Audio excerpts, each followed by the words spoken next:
আসসালামু আলাইকুম। কেমন আছেন সবাই? আশা করি ভালো। আমিও আল্লাহর রহমতে ভালো আছি। আজকে আপনাদের সামনে কথা বলবো লাউ নিয়ে। আলহামদুলিল্লাহ লাউয়ের প্রজেক্ট ডেটা রেডি করছি সার দিয়ে। আজকে সে জমিনে লাউ রোপণ করে দিলাম। তো কিভাবে রোপণ করলাম এবং কতদিন বয়সে চারা রোপণ করলাম এ নিয়ে আজকে আপনাদের সামনে কথা বলবো। কেন দেখতে পাচ্ছেন এগুলো আমি নিজে তৈরি করলাম, সিডলিং ট্রাই কোকোপিটের চারা আর কি। আমার নিজেরই চারা তৈরি করি। আর এটা হচ্ছে একটা পেঁপের জমি যেহেতু এখন এই বয়সও বেড়ে গেছে আর ভালো ফলনও দিচ্ছে না, তাই ভাবলাম এখানে ফেলে না রেখে সাথী ফসল হিসাবে যে কোনো একটা সবজি চাষ করে দিই। সেই অপেক্ষায় আজকে এখানে লাউ এবং মিষ্টি কুমড়া রোপণ করতেছি,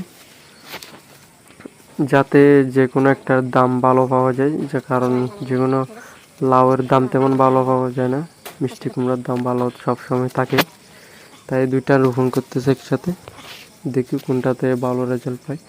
আমি এর আগে মিষ্টি কুমড়া রোপণ করছি, ভালো দামের বিক্রি করতে পারছি, তাই এখানে রোপণ করতেছি দুইটা জাত, মিষ্টি কুমড়া আর লাউ।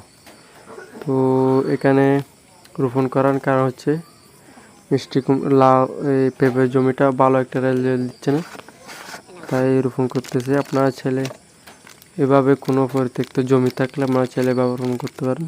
আর রোপণ করার পরে অবশ্যই ছত্রাকনাশক ব্যবহার করতে হবে। তো এখানে আমি প্রতিটা চারা গোড়ায় এখানে ছত্রাকনাশক দিব, যাতে গাছগুলো সহজেই ড্যামেজ হয়ে না যায়। তাই এখানে আমি ম্যানসার আর এমিস্টার টপ দিয়ে দিচ্ছি। ম্যানসার দিচ্ছি প্রতি লিটারে 1/2 মিলি করে, আর এমিস্টার টপ দিচ্ছি প্রতি লিটার 1/2 মিলি করে, আর ম্যানসার দিচ্ছে হচ্ছে প্রতি লিটার 2 ml করে। এভাবে দিয়ে প্রত্যেকটা চারা ভালো করে ভিজিয়ে দিব, যাতে গোড়ার যদি একটু সমস্যা হয় সমস্যাটা আর দেখা না দেয়। কারণ হচ্ছে এখানে গোড়ার শিকড় যদি ছিঁড়ে যায় তাহলে ছত্রাক আক্রমণ করবে। এটা বলি না আমি যে কোনো সবজি চারা রোপণ করলে এভাবে কার্বন ডাইজিম গ্রুপের ছত্রাকনাশক দিয়ে ভালো করে ভিজিয়ে দিই। কারণ হচ্ছে যখন চারাটা রোপণ করি তখন কিন্তু শিকড় যদি সমস্যা করে তাহলে গোড়া পচে যায়, তাই এভাবে ভিজিয়ে দিলে ভালো একটা রেজাল্ট পাওয়া যায়। এ হচ্ছে আজকের ভিডিও। আশা করি বুঝতে পারছেন। এতক্ষণ পর্যন্ত পাশে থাকার জন্য ধন্যবাদ। আসসালামু আলাইকুম রহমতুল্লাহ।